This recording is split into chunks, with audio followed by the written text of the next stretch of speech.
Hay dos aspectos importantes para hacer las cosas que quieres en la vida. Uno es el querer y el otro es el poder. De entrada les voy a decir, sí quiero una Asamblea Nacional Constituyente para Colombia, pero también no se puede hacer una Asamblea Nacional Constituyente para mi país. Primero les voy a decir por qué quiero. La Constitución del 91, esa que dicen todos que es excelente, incorporó la Carta de Derechos Humanos, sí. Pasamos a ser un Estado social de derecho, sí. Creó la tutela, sí, pero también tiene unos problemas que no corrigió la conservadora y nefasta Constitución de 1886. Necesitamos una Constitución que acabe con el peor cáncer que tiene el país, el origen de todos los problemas, que es el centralismo. Sí, necesitamos una constitución que acabe de la manera como se elige el fiscal, el procurador, el contralor, el defensor del pueblo. Es más, una nueva constitución que elimine la procuraduría y hasta la manera como se eligen los magistrados del Consejo Nacional Electoral. Pero acá el debate debe ser acabar con el centralismo. La discusión sobre volver al federalismo se ha dado durante años en Colombia, pero no se lo han cogido muy en serio. Colombia fue un estado federal desde la Constitución de 1863 hasta 1886, un periodo que se denominó el Olimpo Radical y en el que Colombia se llamó los Estados Unidos de Colombia.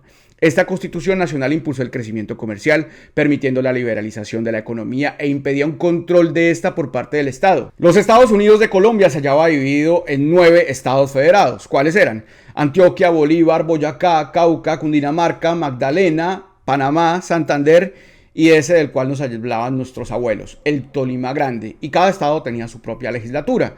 Bogotá se constituyó en Distrito Federal, siendo su territorio ascendido al estado de Cundinamarca. Fue en este periodo donde se rompió la relación Estado-Iglesia, se estipuló la gratuidad de la educación, se le otorgó al pueblo la libertad de expresión y pensamiento, y muchísimas más cosas, como la libertad de culto, la creación de varios periódicos, la creación del Instituto Agustín Codazzi, la Universidad Nacional, el Banco Nacional, y con esto se estableció en el país una moneda oficial, la llegada del telégrafo, la eliminación de la ley de cárcel por deudas, se estipuló el matrimonio civil. Fue en este periodo donde se inició la construcción del Canal de Panamá para Colombia y el ferrocarril entre Bogotá y Girardot. Luego en 1886 llegó un señor llamado Rafael Núñez, los conservadores ganaron la guerra civil y firmaron una nueva constitución que le dio todo el poder a Bogotá y se olvidaron de las regiones. Volvió la iglesia a tener poder, se restringieron algunas libertades, perdimos territorios con todos los países vecinos, perdimos a Panamá con todo el canal, naciendo la maldita frase criolla elitista, nacionalista, clasista, la Colombia profunda. Esa frase que utilizan para referirse a los sitios alejados del Estado, donde este nunca llega y nunca va a llegar, creando pobreza, desigualdad, poco desarrollo y, cómo no, el surgimiento de grupos armados como la guerrilla y los paramilitares.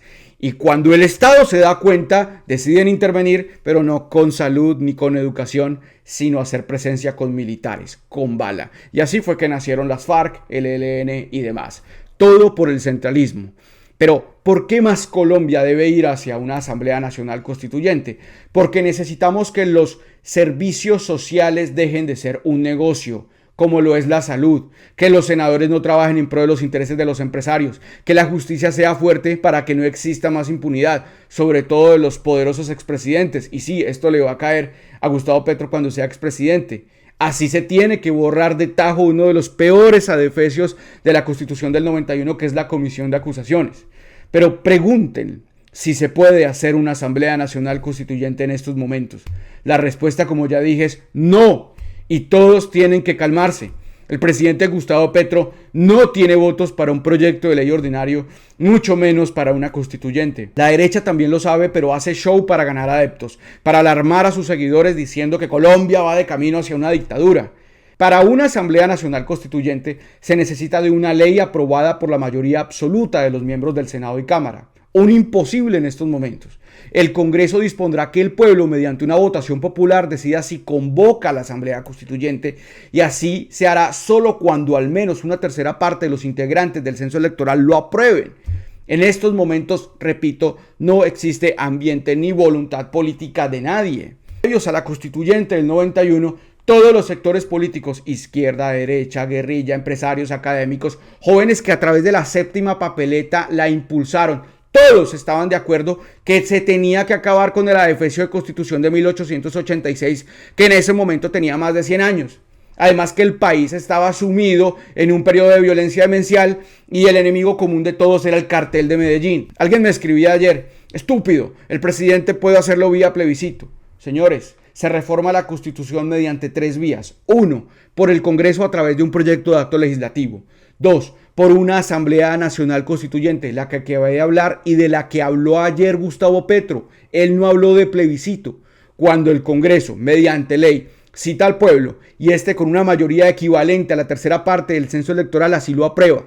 3, mediante referendo. Cuando el gobierno, los ciudadanos, en número equivalente al 5% del censo electoral, solicitan al Congreso su convocatoria, la cual hará mediante una ley. En conclusión, todo pasa por el Congreso. Se depende del Congreso y el gobierno no tiene al Congreso.